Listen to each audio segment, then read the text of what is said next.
নেপাল থেকে আপনি কবে ব্যাক করেন? যেদিন এই ইনসিডেন্টটা হয় ওই দিন আমরা টিকিট খুঁজতেছিলাম, বাট ওই মোমেন্টেই আমরা টিকিট পাচ্ছিলাম না। অনেকে বলতেছে যে নেপাল থেকে বাংলাদেশে আসতে বেশি সময় লাগে, সময় বেশি লাগে না, কিন্তু একটা টিকিট লাগে, হ্যাঁ, প্লেনে একটা সিট লাগে, তো সেটা পেতে তো হয়, সেটা পাওয়া যাচ্ছিল না। এবং একটা টিকিটও খোঁজা হয়েছে যে অ্যাটলিস্ট আলভি যার ওয়াইফ সে অ্যাটলিস্ট ব্যাক করবো, বাকিরা আমরা পরে টিকিট নিয়ে আমরা থেকে ব্যাক করবো, কিন্তু সেটাও পাওয়া যাচ্ছিল না। পরে ওই দিনটা আসলে ব্যাক করা যায় নাই। পরের দিন মানে ইনসিডেন্টটার পরের দিন আমাদের সবার টিকিটই কাটা হয়। পরের দিন মানে পরের দিনের জন্য টিকিট সবারই কাটা হয়, যখন আমরা বুঝে গেলাম যে আজকে তার টিকিট পাওয়া যাচ্ছে না। পরের দিন টিকিট যেটা ফার্স্ট ডে যেটা পাওয়া গেছে ওই টিকিট কাটা হয় এবং আমরা পরের দিনই সবাই ব্যাক করি।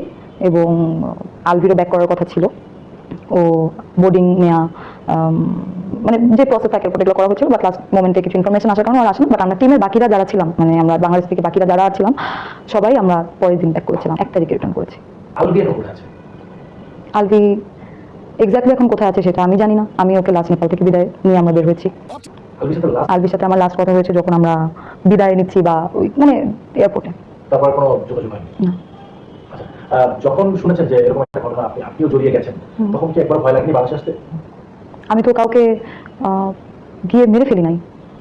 একটা মানুষ নিজে আত্মহত্যা করেছে, কারণ অনেক কষ্ট, অনেক দুঃখ, অনেক কিছু আছে। আই অ্যাডমিট, আমি মানলাম সে জীবনে আর সহ্য করতে পারছিল না, অনেক কষ্ট নিয়ে সে পৃথিবী থেকে চলে গেছে, আমি সবই মানলাম।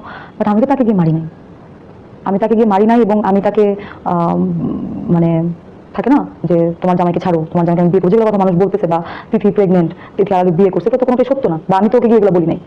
তো আমার তো এখানে কোনো দোষ নাই, আমি কেন মানে ভয় পাবো আসতে? আমার তো এখানে ভয় পাওয়ার কিছু নাই। আচ্ছা, আপনি কি মনে করেন আপনার ক্যারিয়ারে অনেকটাই প্রভাব ফেলবে এই ঘটনাটা?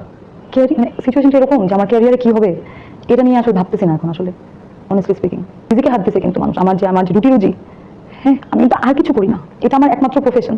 আমি এই টাকায় আর্ন করি, এবং যে কথাগুলো মানুষ বলে আমার বাসা ভাড়া আলভি দেয়, হ্যাঁ, আমাকে কি জানি দিছে, তো না রে ভাই, আমি অনেক আমার কষ্টের টাকা দিয়ে আমি বাসা ভাড়া দিয়ে বাজার করি।